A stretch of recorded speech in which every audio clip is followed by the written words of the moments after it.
Hi, Davy. I'm awesome. Welcome to Davy's Awesome Wrestling, where I review wrestling-related things, all from the perspective of a fan, not an insider. So this week, TNA hosted Victory Road from San Antonio, Texas. Their last live event on the way to Bound for Glory. Let's get into it. The opening match, the Hardys versus First Class. It was meh. I'm just sorry. There was nothing impressive, nothing I haven't seen before. Just a little back and forth, not much drama, and basically the Hardys doing nothing new. And well, let's face it, I'm still not an AJ Francis fan.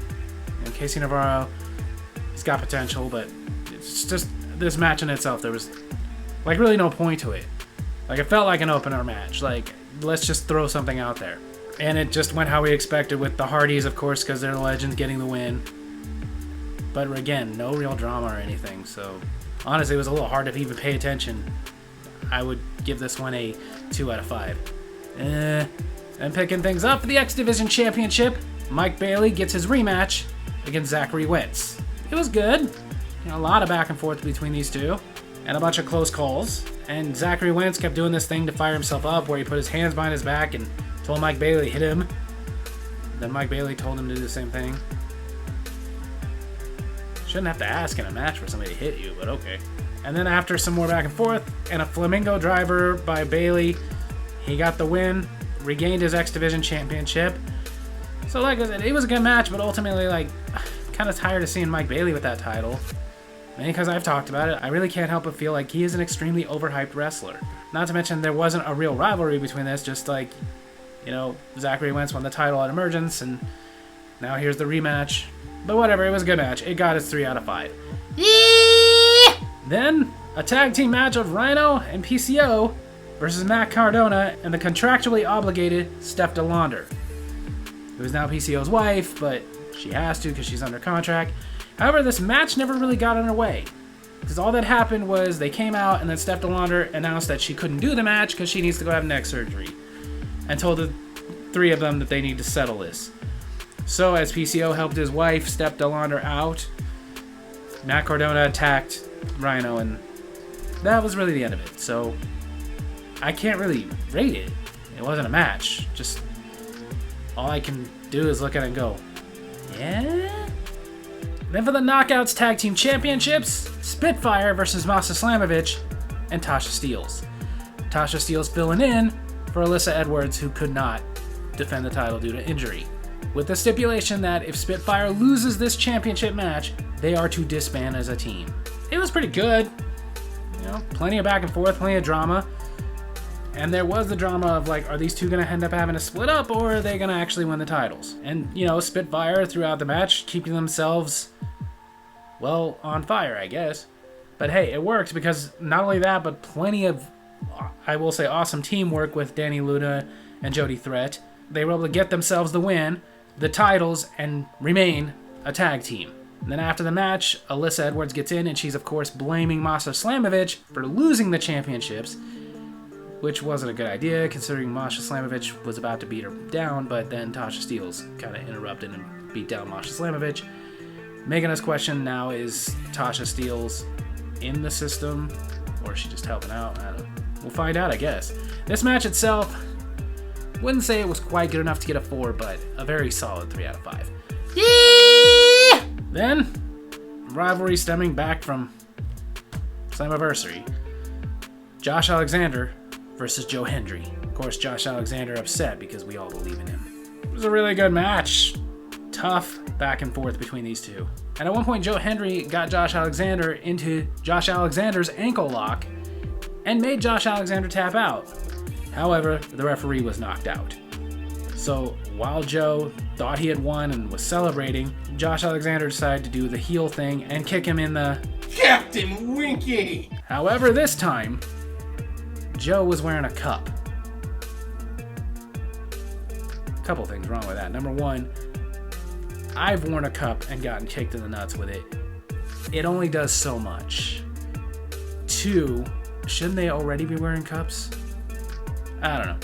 But because it didn't affect him, he was able to get the standing ovation onto Josh Alexander and decided to put him back into that ankle lock and this time make him tap out while the ref was looking. so that the winner was Joe Hendry. And we still believe. Like I said, this match, it was really good. It stepped things up. Wouldn't say 5, but 4 out of 5. Then for the TNA Tag Team Championships, the System challenging Ace and Bay Club. It was good. The only problem with it was just kind of typical for what we've seen several times between these two teams. And as we expected, it went until Alyssa Edwards got involved, grabbing the ankle of Chris Bay, which allowed Brian Myers to get a spear, and Eddie Edwards to get the Boston Knee Party so that they could get the pin, the win, and regain the Tag Team Championships. And what makes me a little disappointed about that was I was actually hoping Ace and Bay Club would win so that we wouldn't have to see this match again. Because we're going to probably see this again. They're going to get another rematch, and I like both teams. They're both really good teams, but I'm kind of tired of seeing these two teams have a match together. They've had so many in the past. It's like, can we get somebody else in there? But anyway, not going to take away from this match. Just that, a bit of a disappointing ending made it to where I'm only going to give it a 3 out of 5. Yeah! Then for the TNA Knockouts Championship, NXT's Wendy Choo versus Jordynne Grace.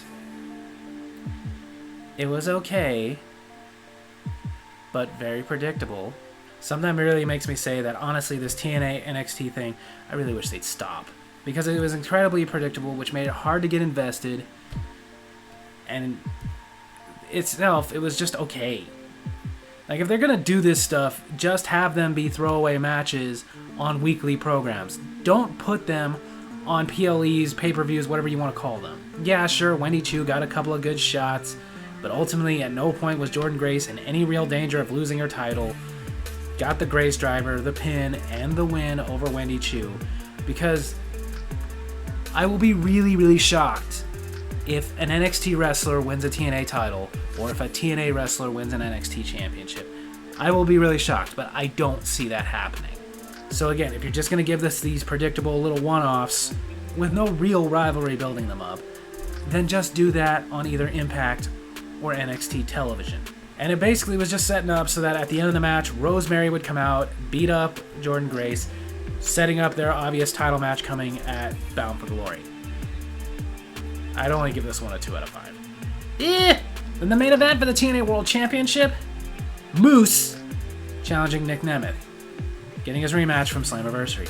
This one was great. Not just the brutal back and forth between Moose and all of them, but all the stuff that happened.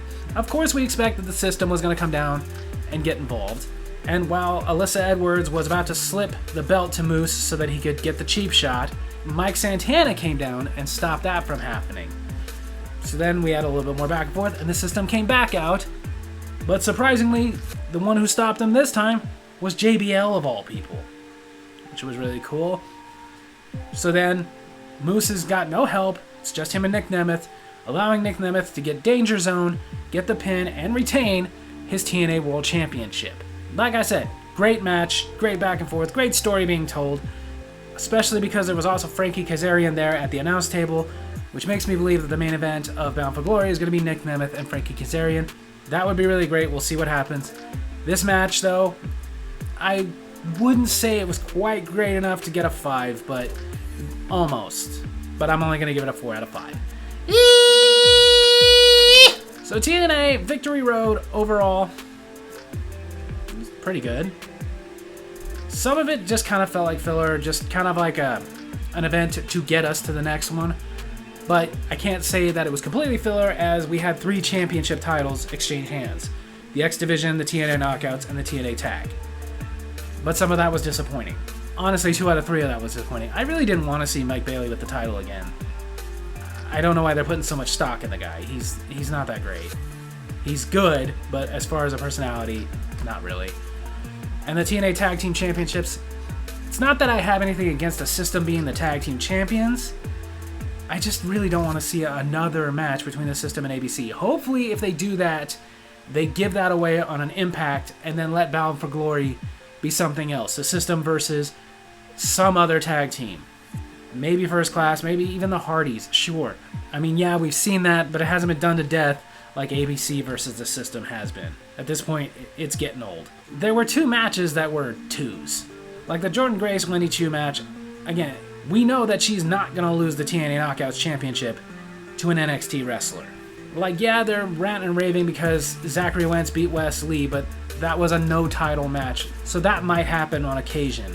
But I seriously doubt we're going to see any NXT wrestlers win TNA titles or any TNA wrestlers win NXT titles. I just don't see that happening.